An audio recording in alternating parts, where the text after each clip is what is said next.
Okay, here's this little pulse motor that I showed in my last video that I had running on a little watch battery.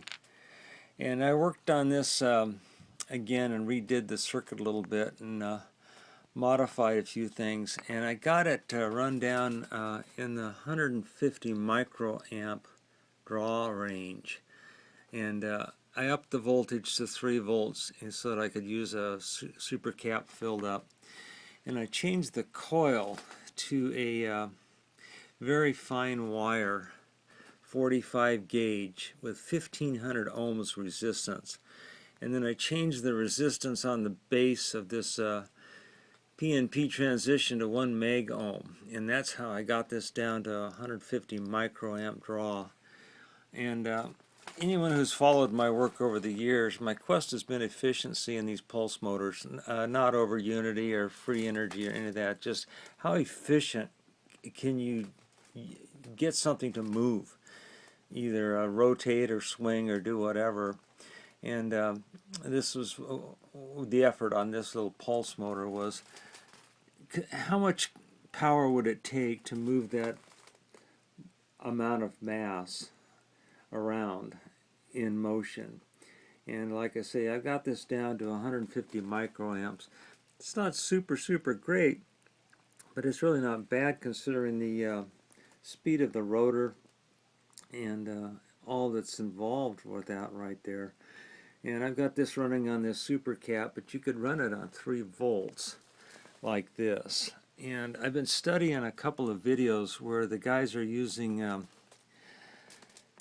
couple of batteries that are lithium batteries that have a very long shelf life, and they're getting this amp draw down way down, and making this go real slow and targeting many years of runtime on the energy stored in a couple of lithium AA batteries.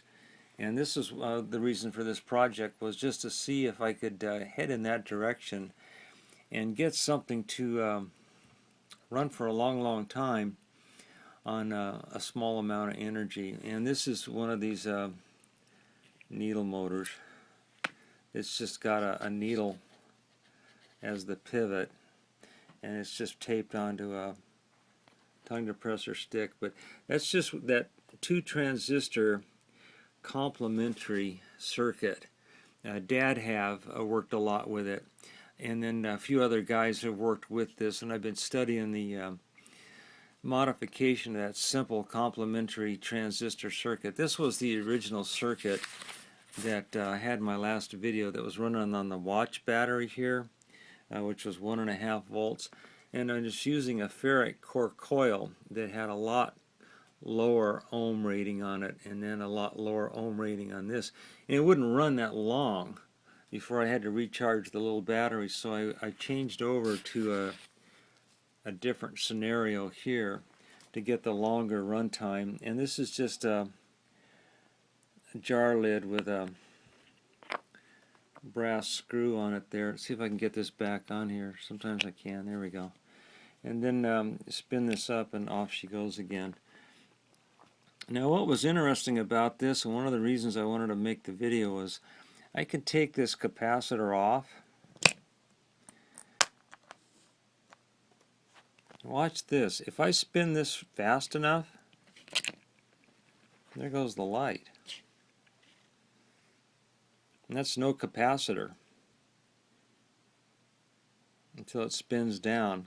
So I've got like a generator effect here, as well as a motor effect, which was kind of interesting that I've got something else besides just a motor going on here.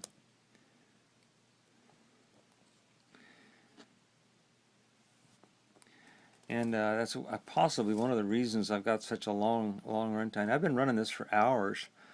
I haven't done a full rundown on it. I fill it up with about 3 volts and then just let it run. But if you do the math on what 150 microamp draw would do on a couple of AA batteries, it would be many days. And like I say, what I'm studying are some of these guys that are getting that down so low that it would run for literally years on these batteries that have a shelf life of many, many years. They've got these AA batteries that have 10-year shelf life on them.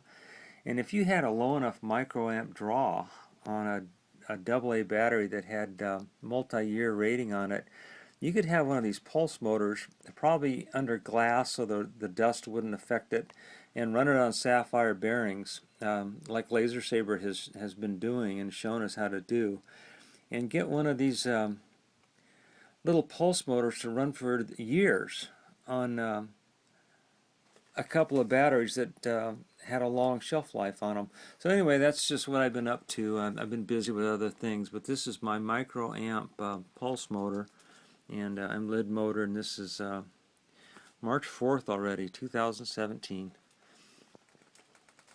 Thanks for watching.